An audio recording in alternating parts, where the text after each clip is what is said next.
Hello and welcome to Life Challenges, better known as a conversation with Dr. David Clayman. Last time we were together, we were talking about self-confidence, and we kept going on about self-confidence and how to achieve it, and we didn't finish. So we're going to continue with it today. On that note, as I thought about it this week before we came back, have we lost that comfort of our own self to stand up for ourselves? It's kind of like, is it an age thing? Where are we with self-confidence? How do we acquire it? We talked about you swimming last time. Okay, self-esteem is better than a thing of self-confidence, because a lot of people are not going to be assertive. That's just the idea of what do people say. But the idea that you have a self-image and an internal sense of self, as we call it, that you're comfortable with.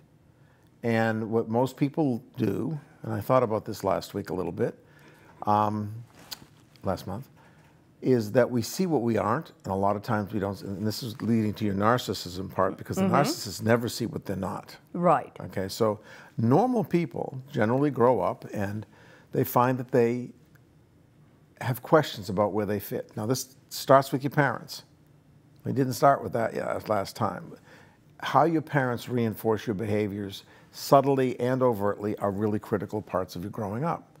And if your parents have an idea of what they want you to be and you're not that, and they either subtly or overtly want you to be something more, you start having a little bit of a instability in your foundation. Self-doubt? Self-doubt. Am I going to be okay? People, for instance, who live in alcoholic families have a horrible time because on one day what they do is the best in the world, and the next day parents, because they're drunk, are screaming at them, and the kids don't learn what stability is. And then you begin to look at other things, especially because of media, what you have and what you don't have, what's good and what's not good, how once you get to kindergarten, what kids are popular, what kids aren't popular, what things are recognized. We had a guy in my school who was very odd, very, very, very bright. But in the middle of class one day, he came up and said, "Let me show you what I've done." And this is in, I think, 5th grade. And he had been spending his whole time, we were in math class, and he'd been drawing a pirate ship. And that's what he was excited about. My friends and I had collections of Army soldiers that we put together. And all these things that we did. And if somebody thought we were geeks and they made a judgment and they were sitting in a position of status, like the jocks or whatever else, we started to do self-doubting. My friend Norman, and I said someday I'll let him know that I mentioned him. He was very creative and still is, even in his 70s. We would, in the old days, we would have the 45 RPM records, and we would make stories by by taking little clips of it and then putting all those clips together, which it took a little bit of time. And the two of us did this, and we were really creative. And some people thought we were weird. The two of us put together the first, as 6th graders, we put together the first yearbook for 6th graders in our elementary school. And we sold it. And it worked. Now see, watch the affect. It worked, wow. And so both of us throughout our lives, I still advise my sister, I love saying this, who was 44 years at National Geographic, about graphics. I never took any graphics beyond high school. I laid out newspapers, but I found I was good at things. And I didn't try to fit in some places with other people. I was odd, and I was odd, but I loved the newspaper. And we got to stay up late at night and smoke cigarettes up in the place that could have burned down if we made a mistake. And I found that all of a sudden I started feeling good about myself, really good. I mean, I'm going to use this. When I was in junior high school, I was skinny. I wasn't much of an athlete, but I was okay bright. But I was also from a family of 6. And when I went away to school, I was first in my class. I got stunned when I saw the rating. 1 out of 114, I will never forget that. There was the building. I played soccer. I wasn't great, but I had my coach, as was my swimming coach. When I said that I was just a really good freestyler, my coach in soccer knew I was a play breaker. I could run up, I was fast, I was skinny, and I would just run into people and take the ball away. I couldn't shoot worth whatever, but I had one goal in my career. So those things began to build where little teeny things where you look around, what are you good at? Cooking? And now we have, this is a ADD sidetrack here. Because we now don't have as much of the stereotypic burdens on us to be men, women, dogs, cats, or chickens, a guy who would be sensitive about art or about cooking, now chefs are male, super popular. Right, right. I just drove by, when we were coming down here, I got caught in traffic, a woman driving the dump truck that was fixing the road on the street. Now, those are things that as I was driving down, I think, that never happened in the past. And imagine, I'm just going to make a believe thing, when this lady said, I want to become a dump truck driver. And everybody around her said, what the heck? They would have said it in our era, what the hey? So I think the first part is understanding that some things do come from your parents, but you can't blame them.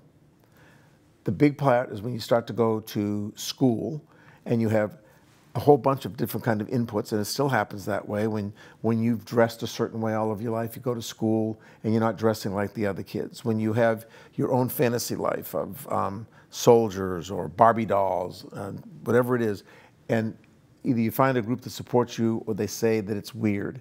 So this basis of self-esteem or internalized sense of self starts then, and you begin to build it. Grades. I don't know if you remember, well, we both have trouble, but penmanship in 3rd grade, Miss Durgan. She was a Reinhardt penmanship specialist. Oh, I hated penmanship. Oh, so did I. I'm left-handed. And that makes it worse. It makes it worse. Yeah. So here I am.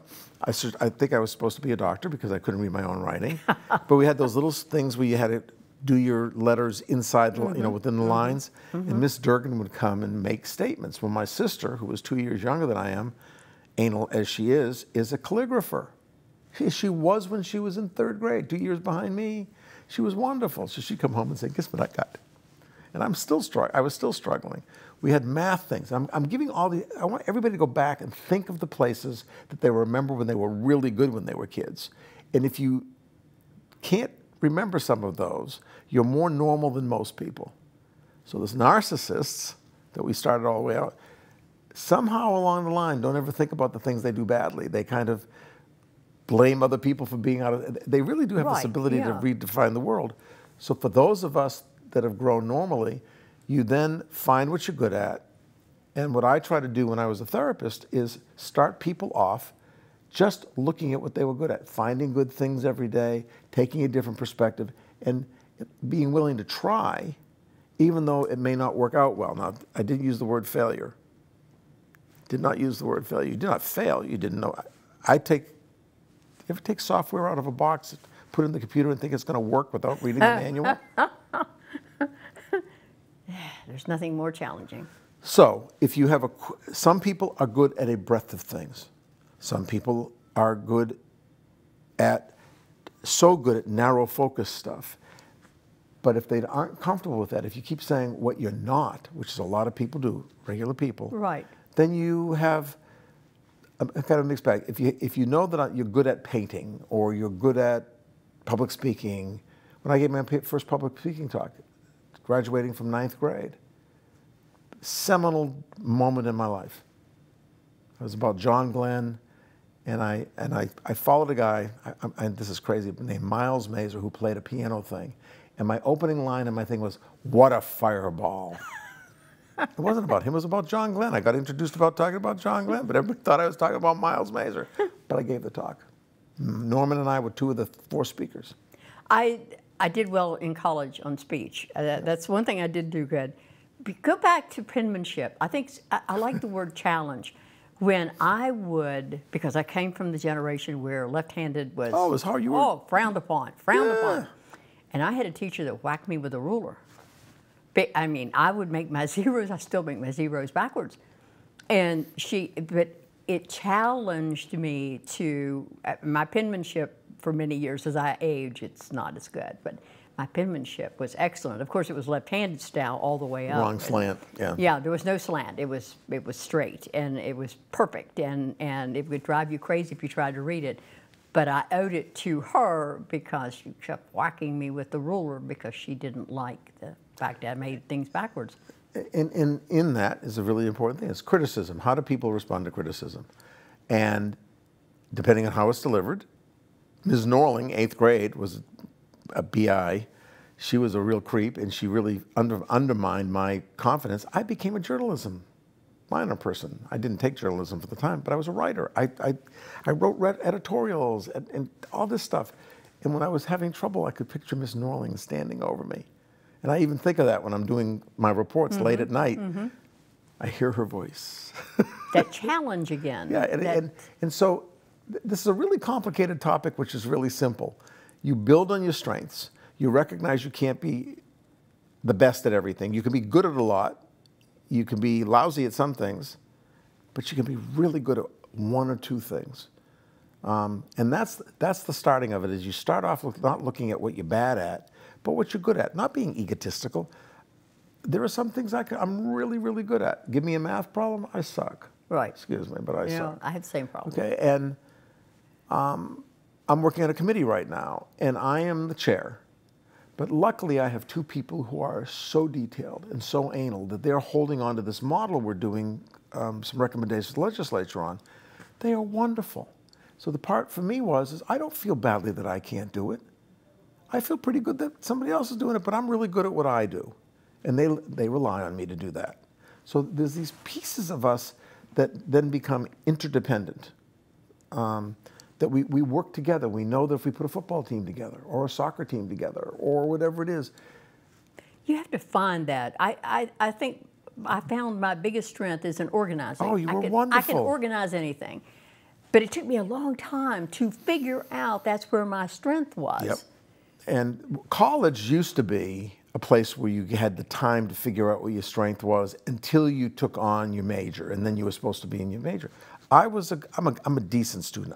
I learn well, but I don't learn well like other people. I like to learn myself. I like to read my articles. I'm really good at that. But boy, when I found psychology, my world just was, I loved the whole, not all of it, not the experimental, but when I got to clinical, I understood it because of my experience in working in the hospital when I was a kid. I didn't even know what that was going to do to be a building block of my life that now I'm really grateful for. And so if people look at where they've been successful, being neat, being sloppy, we always we put values on certain kinds of behaviors, and sometimes we put the wrong values. And the next piece of this is kind of an interesting piece, but so start with looking at how you grew up, what was valued in your house, what wasn't, what was valued in your gender, your identity as a man, a girl, or a boy. If a girl came in boys' clothes to want to be a cowboy, she would be made fun of. If a guy came in looking, in something else, he'd be made fun of. But in my generation, it was quick to say, she'll outgrow it. Nobody condemned anyone. I think that's where the media comes in. Nobody condemned anyone. She's going through a phase. He's going through a phase. That was one of the things, and that was okay, but it was also actually derogatory in a passive way, because it was, oh, don't take them seriously. It's not really something. Well, what if it is? What if they had? That's the old days. The new days is much more complicated. Right. We have all of that internet stuff. We've got all of the social media. And giving a person a chance, if they get in the wrong social group or somebody starts being malicious on Facebook or on all the other things, it can be harmful because those pieces of you are not solidified. It's really sad. And that's why therapists exist, because people try to help you figure out where you can be good. And we talk about stinking thinking and cognitive behavior therapy. It's the idea of not letting the negative intrude, but not letting you be arrogant about what you're good at. Be comfortable with what you're good at and enjoy who you are, and realize you may not be all these other people. And the other thing is how interesting it is when you think that you're not good, and one day you get feedback from other people that they were intimidated by you, or they couldn't do what you did. So what do people do when they feel intimidated? What do they do from behind the scenes? If you're really good at something, if Sharon King is really good at something, like organizing, putting those old elderly seminars together, doing regatta, behind the scenes, what do people sometimes do? Do they say, oh, she's really great at it? Usually they'll tear you down. So if you don't feel good about what you're doing, We've been doing this show for 25 years. Off and on for almost 40. But we've been here. Yeah. And yeah. I just would come in on my weekly or my monthly. We tried that weekly. That was not good. We come in and we've been on. People have liked us. People have not liked us. But you know what? We've had a good time. Yeah. And we do pretty well. Yeah. People say the relationship between the two of you is great. And I say, thank you very much. But also, for me, it's been, if I have an issue, I've always been able to do a show about the issue. Yeah, you bring it up when I didn't even know about it. I do my own research. And then you bring me up and I go, holy cow. It's like, but my strength is I read a lot. There have been some times that I've said to you, I really don't know a lot about that, but I will. And one of my strengths is I give talks and people will call me and I can get online for about an hour and a half, put stuff together, and I have 15 talking points and I can go for 3 hours. Get back to the negativity. It's worse now. I mean, back then when it's behind your back and very seldom did it come to your face. Now, I look at, because of my age, I like Facebook. And I'll go on to something and I'll go into the comments. I'll pass and go into the comments. And like even a restaurant review, the hate that's out there, to me, that's a total lack of self. If you feel that you have to bombard everything. Those kind of people are just nasty. But there's so many of them. It's societal now because I was thinking this on the way down, this is another topic, but if you are not stable in your perspective of yourself, then the input from others is far more damaging. Right. And for me, when I worked with people who were getting bombarded by stuff on Facebook or on social media, I'd say, stop looking at it. Seriously. So Steve Goldstein, who you've heard me mention for zillion years, brought me in way back and looked at me and said, what did you do that for? And I said, well, I felt that I had, it's my phone, that I had to please somebody. I didn't say it in those words, but I thought, and he looked at me, and that's the day he said, he used to call me Claymore. I've told you that before because I had a little explosive, like a landmine. I had an explosive personality. And he said, they love you, they hate you, they don't know you. So in 1971, when he said that to me and said, if you ever start trying to be what you think they want you to be, you will never be yourself. It may be uncomfortable, and he lived this life. I mean, I watched him battle, and he was marvelous. He was absolutely marvelous, and he held me to that for the 3 years he was my mentor, and he just looked and said, Claymore, stop it. For a female, how many of us try to live our lives as our parents want us to live, and on to what our spouses want us to do? But it's, males are the same. Parents will say, why you know, this is what you expect. The dread that a man had to go and meet his girlfriend's parents because he might not be good enough, that he was blue collar and he was a mechanic. Now, for God's sakes, mechanics make more than a plumber. Give me a plumber. Well, but all of these things that have changed in the judgmentalness of the parents. If you were a different religion, all these things. So the issue for individuals, this is one of the things that is, we all slip. We all get self-doubt. We all say, "Oh my God, I shouldn't have said that." But I know what I really suck at a lot of stuff. Silly example, the plug on our vacuum cleaner, the prong snapped off in the outlet. And I come home and my wife goes, and I go, That would scare me, well, yes. But there was this one little piece of metal sticking out, and I probably could have just yanked it out with insulated pliers, but we went, I had no idea what I was doing. I don't do electricity. You can electrocute yourself, could you? Yes, so we finally figured out where the thing was. I took the pliers, I pulled the little thing out, and now we have this half thing. I know how to replace a plug, but it's on this really thick wire going into a vacuum cleaner that I've never done. And I don't care anymore. I used to think I had to do that. So my wife's brother, Mr. Handyman, is coming in Wednesday, thank you. And he laughed, he said, and I'm yelling in the background, I have no idea what I'm doing with that. Now I do, but I'm not gonna do it because I don't want to do it wrong. I have a list of vendors. I have a list of vendors, and if this breaks, I can call this vendor. Boy, I'd like to have your list of vendors. Well, the trouble is my vendors don't show up anymore, but that's a whole different show. But when you watch somebody, another thing, the Ripley Fair in the old days. Remember the fair that they used to have on 4th of July weekend? Right. The crafts fair? Right.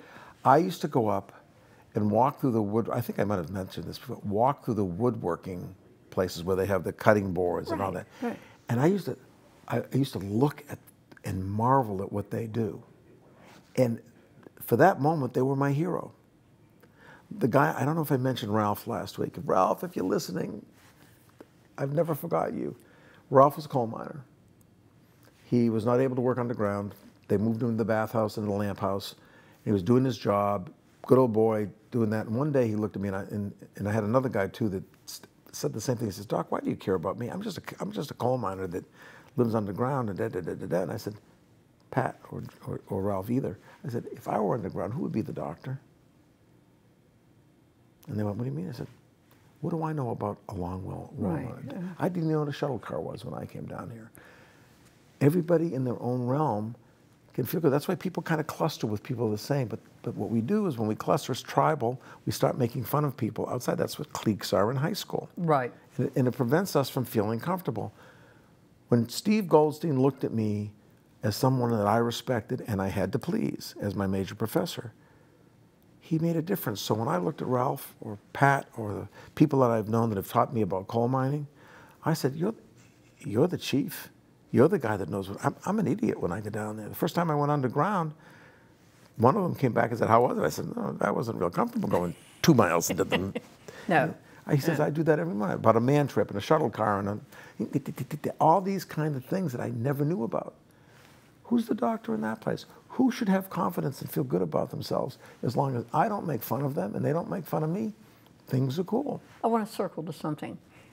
In your conversation, the last 2 shows, you've talked a lot about, or you've inserted a lot where counseling is concerned. In this day and age, like, can I find, I've had several counselors in my day.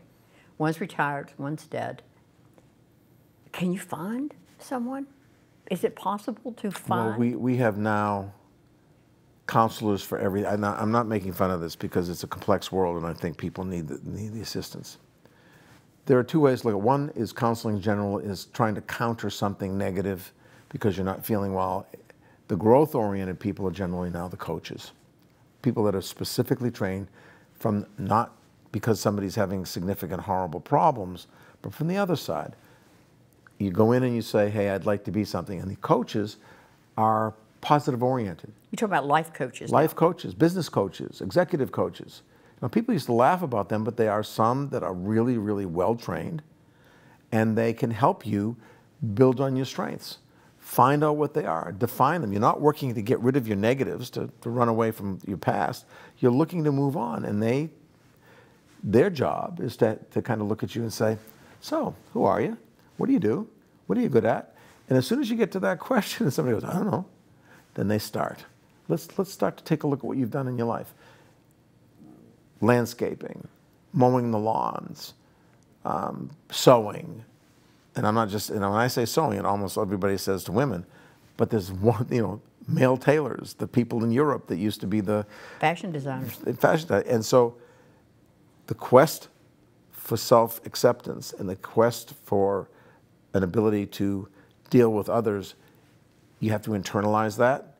You have to believe it. You have to not be susceptible to every time somebody might snark and make a comment. And you have to understand that people will perceive you different than you perceive yourself. You'll be more the regular person tends to be more negative about themselves, not the pathological side, but self-questioning. Part of this is to be open to feedback, not criticism. To be aware of the fact that you can't be all things to all people at all the time. That sometimes you're going to screw up even in the things you're good at. I was listening to a story about a guy that was a restorer of fine paintings, and I think one day something slipped and it ruined a canvas, but he got it back because he stood back and he said, "I'm good at this," and it's not bad inside your head to say, "I'm pretty good at this." You don't have to blow the horn, but you have to know that others are not going to always like you, love you, hate you, not know you, and that you move on your way, and you don't have to be arrogant. So way to where you started, the narcissist somewhere along the line, and we really don't understand the development and everything else, it's based in insecurity. That's partially the thing. And narcissism is an unhealthy focus on yourself as being, I'm modifying it, being better than other people and expecting to be treated that way. It doesn't mean that all of us don't have some piece of the narcissism, but it's dysfunctional. They are oblivious to input. So a little bit of it is healthy. Too much of it is disastrous. We have these graphs about personality styles and everything else. And I'm looking at the one that we use for the hiring of state police. The 4 quadrants on this model are not bad in and of themselves. They may be bad if you're a cop, that you're not in the right 1 or 2 quadrants or the right part of the quadrants to fit. We have a thing called job fit, that some people fit into a job, some people don't. If you don't fit into it, when we do pre-hires for cops, which we do a lot of, we're not there to tell you which cop's going to be the best, but we are going to tell you with somebody that we're going to have a concern about. And we bring it up, and they have to show it, and some of these cops have turned out to be great cops. Some of them have turned out to be terrible cops. Not everybody's going to be good at everything. You have people that can take notes and be accurate. You can have people like me that can't take notes and remember what they said 2 minutes ago. So I write everything down now in my... Yeah, I can't remember, but I can take a heck of a good note. So the basis of this is, for anybody that's watching this, what are you good at? You don't have to be better than anybody else. And if somebody's not as good at it as you are, or if even they're better, as long as you're comfortable with who you are. And this is a hard battle because none of us stay comfortable. I was going to say that's a hard trip. I mean, that's a hard trip. So what do? Family, friends, colleagues. Feedback. Give me feedback. How did I do? I mean, I have a colleague that last week I said, "Oh, I'm glad you showed up today. I have a question for you. I'm having trouble with the diagnostic formulation." Remember, I'm one of the senior psychologists in the state. I'm having trouble with the diagnostic formulation on one of my cases. Can we walk it through? I didn't feel badly about that. I thought that that's a pretty smart thing for me to do because when I finish my report, I'm going to look pretty smart if I ask for help, if I don't do the things that I don't know. I called a guy out in Wisconsin a couple of weeks ago, found him online, very, very well noted, and I said, "Can you give me 5 minutes? I need a clarification on a topic that I'm not clear on." I got that from him, and I felt pretty darn good about myself because I asked for help. So if you're comfortable with who you are, and you can ask your brother-in-law to fix the plug, right? If you can admit to the things that you have foibles about, you're not good at, and so you're not wasting energy trying to be good at things you're bad at, and you're building on what you're good at, and you're happy with that. Until recently, I've said this to you 1,000 times, we got 27 seconds. Right. I was blessed to find a career that I've never regretted a day in my life for being a psychologist. I've loved it because it fit me. Right. There's a lot of things I couldn't have been. And so when I look at all the people that have money that I don't have, or stuff that I don't, it's okay. Find your niche. Find your niche. Yeah. As always, thank you. On behalf of Dr. Clayman, I'm Sharon King, thanking you for watching the Library Television Network. Till next time, bye-bye.